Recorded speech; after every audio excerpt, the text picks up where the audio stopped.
Number 2 तवाफ़ काबा, 7 चक्कर खाने काबा के अतराफ़ लगाने को तवाफ़ कहते हैं। ये सामने खाने काबा नज़र आ रहा है। अल्हम्दुलिल्लाह इसके 7 चक्कर लगाना एक तवाफ़। तो नंबर 1 एहराम जो हमने पहना है। जो लोग इंडिया से आते हैं वो यलमलम से पहले जो मीक़ात है यलमलम, वहाँ से नियत करते हैं एहराम की और लब्बैक पढ़ते हुए आते हैं। और जो लोग यहाँ रहते हैं, जैसे बाहर से आने वाला आफाकी कहलाता है, अंदर जो रहते हैं वो हिल्ली कहलाते हैं। तो जो यहाँ रहते हैं अगर मक्के में रहकर कोई एहराम बनना चाहे, या तो वो मस्जिद आयशा सिद्दीक़ा जिसको तनईम कहते हैं, वहाँ जाकर 2 रकात नफल पढ़े और एहराम की नियत करे, फिर लब्बैक पढ़ता हुआ वापस आ जाए। या जिराना जो शोहदाए हुनैन के वहाँ पर, जिसको बड़ा उमरा भी कहते हैं, वहाँ से एहराम बांध करके आए और फिर यहाँ आकर एहराम तो पहन लिया, 7 चक्कर लगाए, तवाफ़ हुआ। एक हुआ एहराम, उसके बाद हुआ तवाफ़।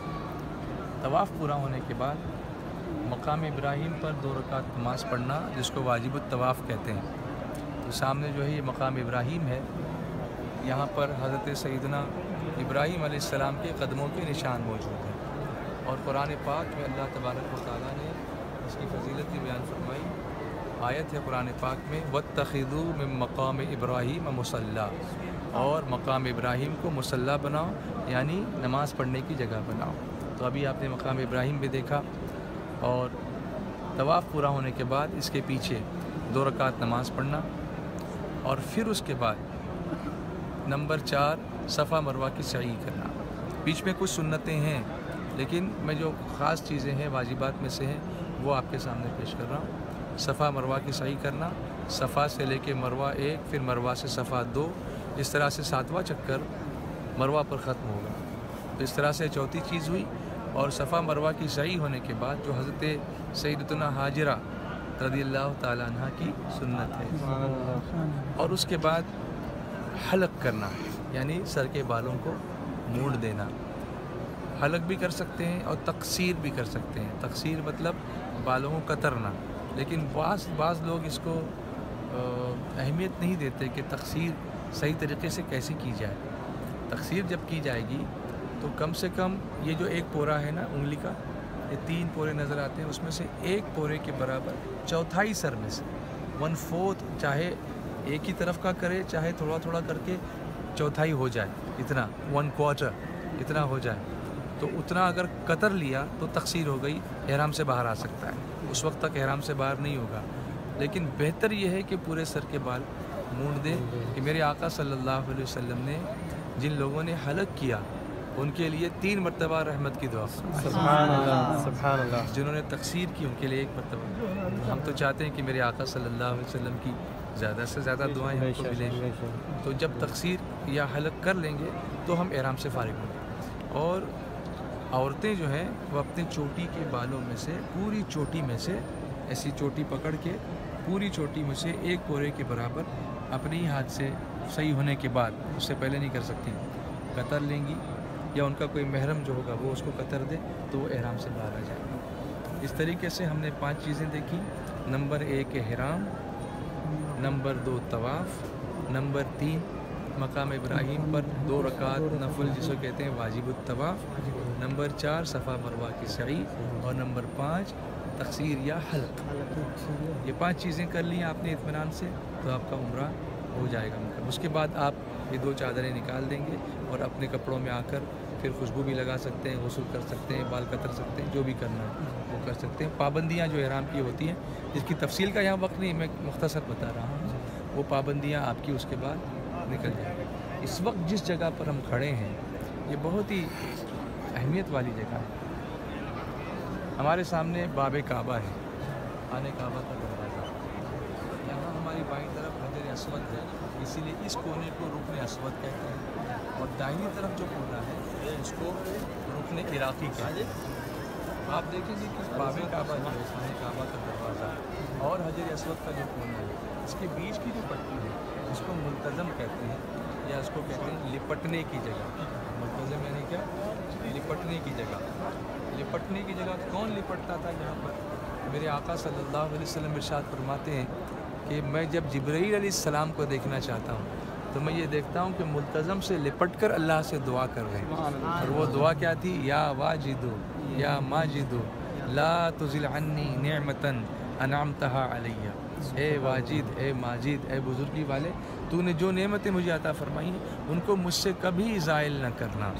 تو ہم بھی یہ دعا یہاں پر ملتزم کی مانگتے ہیں۔ اور جو مقام ابراہیم ہے اس کی تو بہت فضیلت ہے۔ دراصل مقام ابراہیم جنت کے پتھروں میں سے ایک پتھر ہے، یاقوتوں میں سے ایک یاقوت ہے، جیسے حجر اسود ہے اسی طریقے سے۔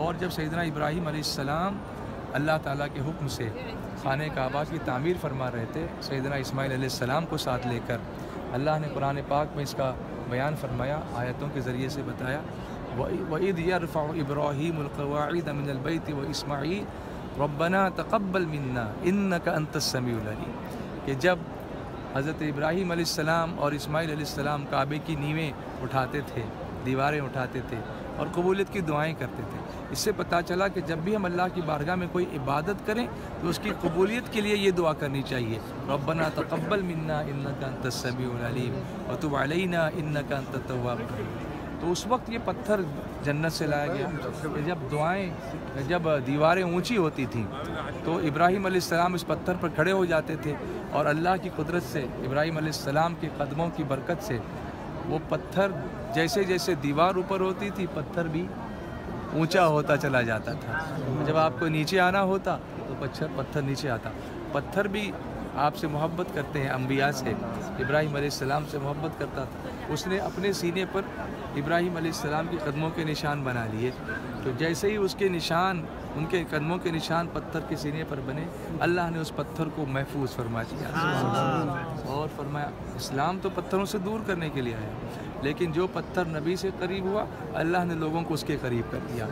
وہ پتھر ایسا برکت والا ہوا کہ میرے آقا صلی اللہ علیہ وسلم فرماتے ہیں کہ جس نے مقام ابراہیم کے پیچھے 2 رکعت نماز پڑھی اللہ تعالیٰ اس کے اگلے پچھلے گناہوں کو بخش دیتا ہے۔ اے اللہ، پورا کعبہ تیرا ہی گھر ہے، کہیں بھی نماز کوئی پڑھ لے، نماز تو ہو ہی جاتی ہے اور ویسے بھی ہو جاتی ہے، لیکن اس کی فضیلت کیوں؟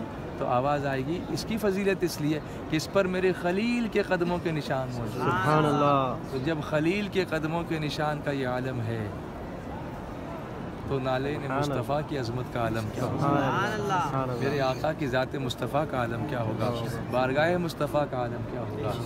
اور پھر اس کے پیچھے پڑھی جانے والی ایک دعا بھی ایسی ہے، اللہم انک تعلم سری وعلانیتی فاقبل معذرتی وتعلم حاجتی فاعطنی سؤالی وتعلم ما فی نفسی فاغفر لی ذنوبی، اللہم انی اسألک ایمانا یباشر قلبی ویقینا صادقا حتی اعلم انه لا یصیبنی الا بما کتبت لی ورضا من المعیشت بما قسمت لی یا ارحم الراحمین۔ حدیث شریف میں ہے کہ اللہ تعالیٰ فرماتا ہے کہ جو یہ دعا پڑھے گا، میرے آقا صلی اللہ علیہ وسلم فرماتے ہیں کہ اللہ تعالیٰ فرماتا ہے کہ جو یہ دعا پڑھے گا میں اس کا غم دور کروں گا، اس کی محتاجی دور کروں گا، اور قیامت کے دن اسے امن والوں میں اٹھاؤں گا، اور دنیا اس کے قدموں میں آئے گی اگرچہ وہ نہیں چاہے گا۔ اس دعا کی برکتیں کیا ہیں؟ ابھی ہم نے یہ دعا پڑھی اور آپ نے دیکھا کہ کیا برکت تھی کہ ہم نے ہاتھ اٹھائے اور بارش شروع ہو گئی۔ بارش کا ہونا بھی دعا کی قبولیت کی نشانی۔ ایک تو یہ مقام قبولیت کا، یہ مقام ابراہیم قبولیت کا مقام، باب کعبہ قبولیت کا مقام، کعبہ قبولیت کا مقام، اور پھر برستا نہیں دیکھ کر ابر رحمت، بدوں پر بھی برسا دے برسانے والے۔ ماہ رمضان کی اس پہلی شب میں اللہ نے ہمارے لیے قبولیت کی سند عطا فرما دی۔ اللہ ہمارے دعاؤں کو اور عمرے کو قبول فرمائے، اور سنی دعوت اسلامی کے پیغام کو اخلاص کے ساتھ دنیا کے کونے کونے تک پہنچانے کی توفیق عطا فرمائے۔ صلی اللہ تعالی علی سیدنا محمد وعلی آلہ و اصحابہ اجمعین برحمتک یا ارحم الراحمین۔